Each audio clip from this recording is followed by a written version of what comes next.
everybody. I'm Greg Masters, Managing Editor of SC Magazine, and our guest today is Steve Durbin, the Global Vice President of the Information Security Forum. He's here from London. Next week, I understand he's on his way to Germany. He's a globetrotter, working with this organization to try to organize the good guys, people fighting cybercrime.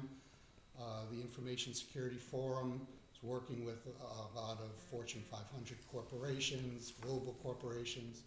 Well, why don't you tell me a little bit about the organization, Steve? Yeah, I'd be pleased to, Greg, and thanks for the opportunity asking me along here today. My pleasure. The ISF is a 23-year-old veteran, I guess, in terms of cybersecurity, information security, and risk management. We're an independent, not-for-profit organisation, headquartered in London, but with offices around the world. And here in the United States, we're based over in Madison Avenue in New York.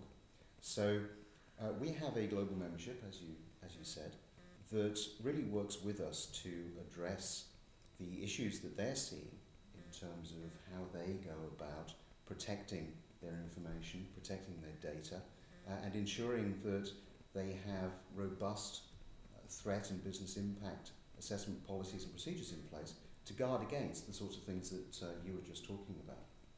And the people you speak to in these organizations are the security people, CSOs, CISOs?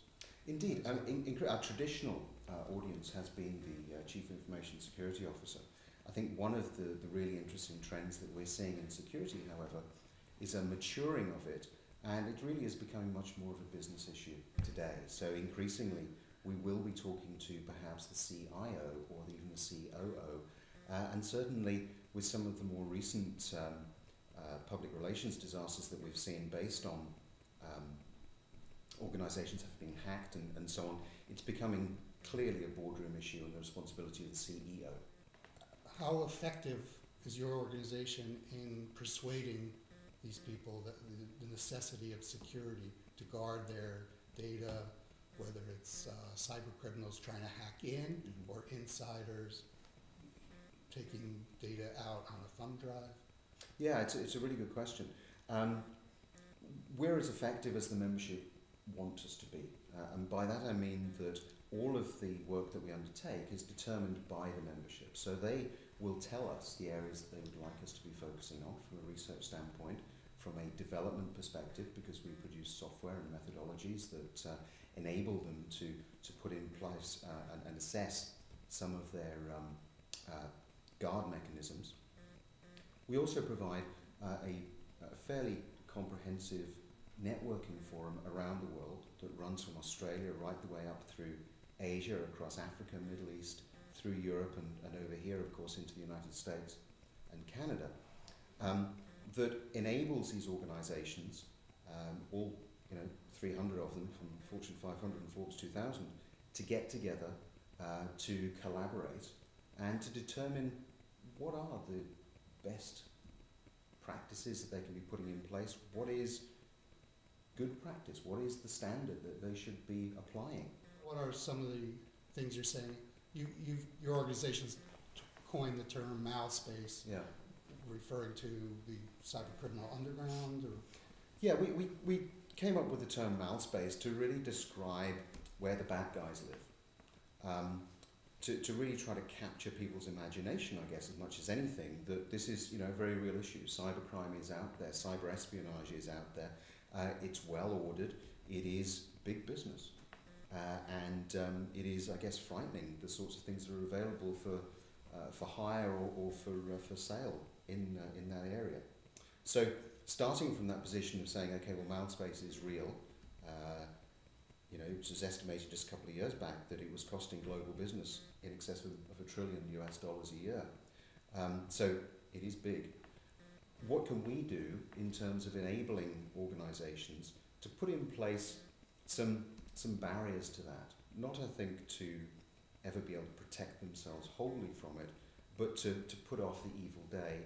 And indeed, when things do go wrong, what should they be doing? Who should they be engaging with? Is it just within IT? Or should it include business units? Should it include PR, legal, these sorts of things? And in the most recent report on our cybersecurity strategies, we look at this issue in more detail and say, you know what, cybersecurity is no longer an information security or an IT issue. It is a business issue.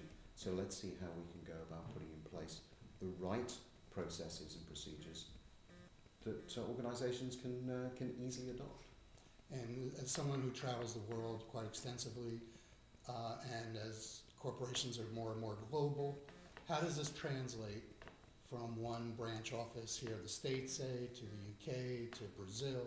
I mean, how are acceptable use policies, for instance, mandated? For some consistency, is that possible? It is possible within the corporation, and certainly our members are able to pull down. You refer to it, acceptable usage policies, and for the way in which, for instance, they might deal with a bring your own device to work type situation, or how they handle social media within the corporation.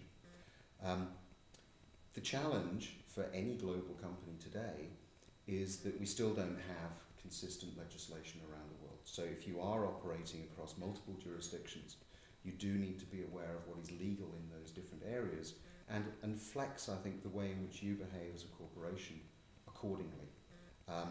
But certainly from a membership standpoint, from an ISF perspective, then our members are able, through the organisation, to collaborate with all of their branches around the world, because it's when you become a member of the ISF, your organisation becomes a member. So whether you're based in Australia or here in New York, you can access exactly the same information. Well, thanks, Steve. Pleasure Having you in here. Thank you. Tonight.